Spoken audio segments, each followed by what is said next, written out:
Bonjour, on m'appelle Arnold Gedegbe, formateur, consultant en gestion d'entreprise et en comptabilité.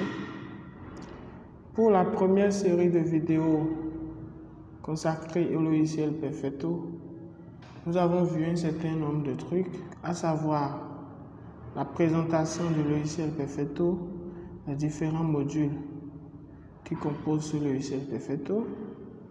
Nous avons vu la création des utilisateurs. Nous avons vu également la création du plan comptable. Aujourd'hui, nous allons poursuivre cette formation en allant un peu faire les écritures comptables, en parcourant un peu le menu saisie du logiciel Perfetto. Voilà un peu l'objet de notre module de ce jour. Alors,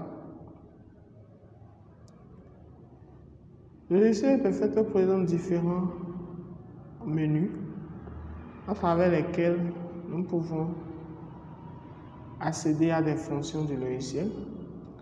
Par exemple, le menu définition que vous voyez à l'écran, c'est à travers ce menu qu'on peut créer les comptes généraux, les fournisseurs, les clients, les immobilisations et les comptes journaux, ainsi que bien d'autres par rapport à la comptabilité analytique qui ne sont pas encore activés à ce niveau.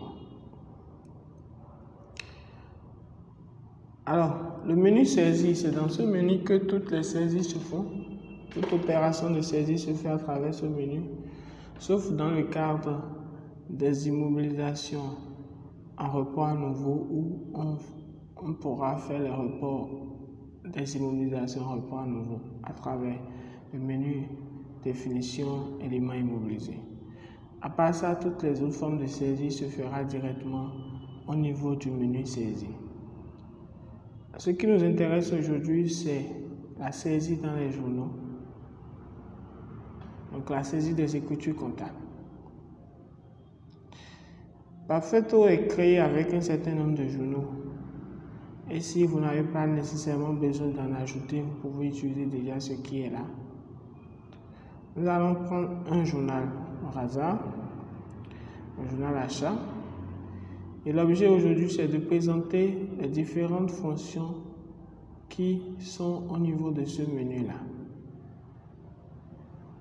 Mais avant de commencer la présentation de ces fonctions, nous allons essayer de passer quelques écritures d'achat, ce qui va nous permettre de mieux présenter les fonctions tout à l'heure. Alors, pour saisir les écritures, on fait insérer, on met la date, on fait tabulation pour se déplacer. Donc, j'ai fait tabulation 2 fois. Je mets le compte 71 00 par exemple. Ça me met compte inexistant. Je fais OK et je viens ici pour créer ce compte en faisant insérer 71 1, 2, 3, 4. Achat de marchandises.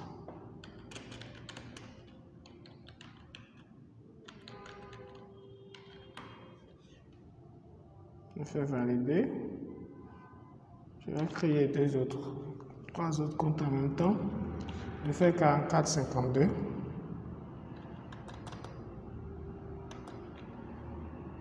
État, TVA, récupérable, sur achat. Je fais valider. Je crée le 41 00. Mes fournisseurs. Ça peut être fournisseur échange, fournisseur Jacques, et ainsi de suite. Je fais valider aussi. Ensuite, je reviens au niveau des écritures. Je dis ça fait 10 millions. 1 million. Facture, suivant facture numéro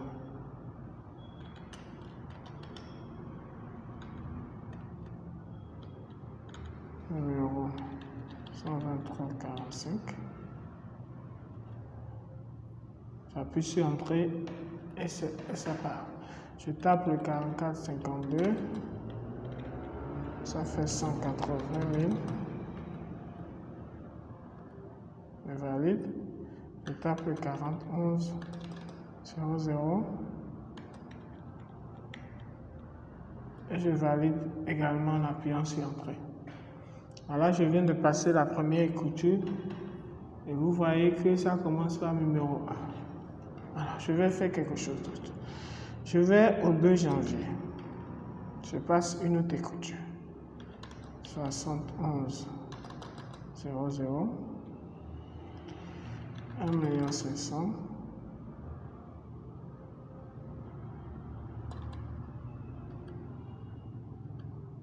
Suivant facture numéro 005 AB. Je tape le 44,52. TVA. La TVA sur 1,500 000. Sur 1,780 000, sur 700 000, ça fait 90 000. Ça fait 270 000.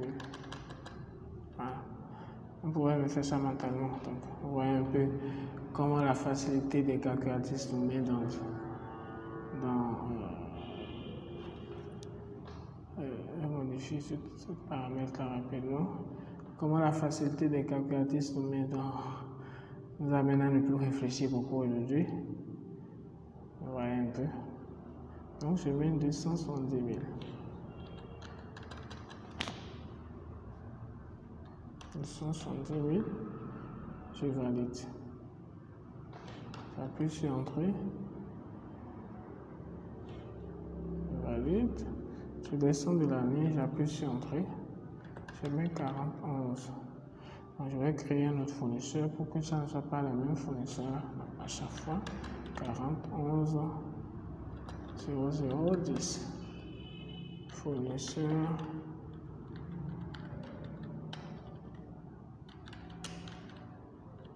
marchand.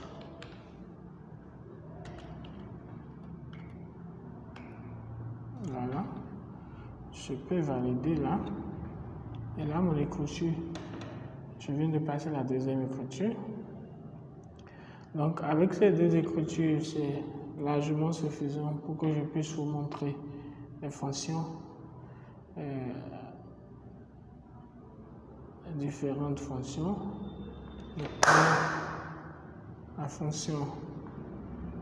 Les différentes fonctions, notamment la fonction remplacer, la fonction dupliquer, la fonction numéroter.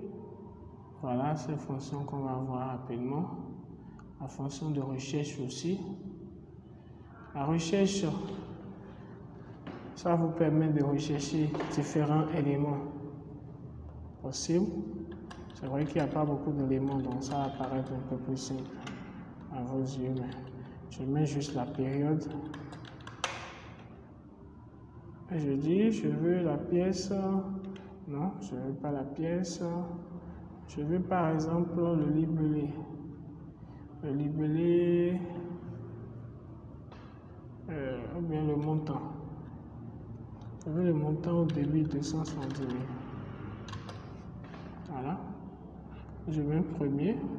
Ça se positionne automatiquement sur ça. Si je change, je veux le montant 180 000.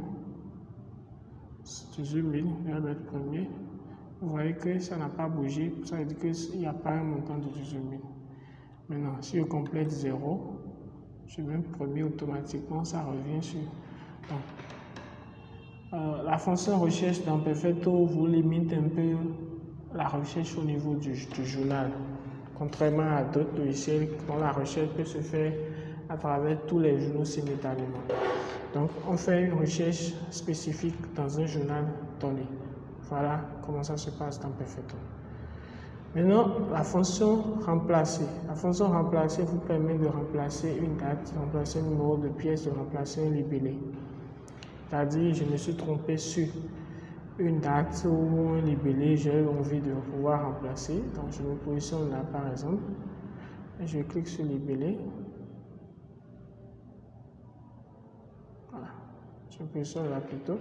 Et je clique sur remplacer, libellé. Vous voyez, ça met l'ancien libellé, le nouveau numéro libellé. J'ajoute 1. Et je fais valider. Remplacement terminé. Et vous allez voir, ça a remplacé automatiquement tous les libellés. Vous voyez un peu. Je peux aussi choisir de remplacer la date. D'accord, vous voyez. Et là, vous laissez toujours sur pièce sélectionnée pour ne pas remplacer toutes les dates dans le journal.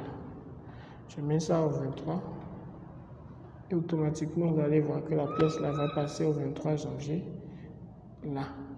Donc, c'est comme ça le rôle de la fonction remplacer. Autre fonction, c'est la fonction dupliquer. Dupliquer pourquoi? Dupliquer parce que il arrive que nous ayons des écritures qui se répètent chaque mois de montant identique. Et c'est seulement le numéro de la facture qui change. Parce que par exemple, nous avons un contrat nous avons une entreprise qui vient nous faire le nettoyage, nous avons une entreprise qui vient faire la maintenance, nous avons par exemple le loyer à payer, nous avons par exemple les salaires si elles ne varient pas d'un mois à s'ils ne varient pas d'un mois à un autre plutôt. Nous avons par exemple le loyer, autant de choses qui peuvent se répéter au fur et à mesure. À chaque fois, et le montant ne change pas. Et dans ce cas, la fonction dupliquer paraît nécessaire, donc vous cliquez sur dupliquer. Et là, vous voyez, ça vous renvoie à la date du mois suivant. Vous avez vu la pièce que j'ai sélectionnée est au 23 janvier. Et ça me renvoie directement au 23 février. Et ça me met le numéro de la pièce. Je peux corriger le libellé de l'opération.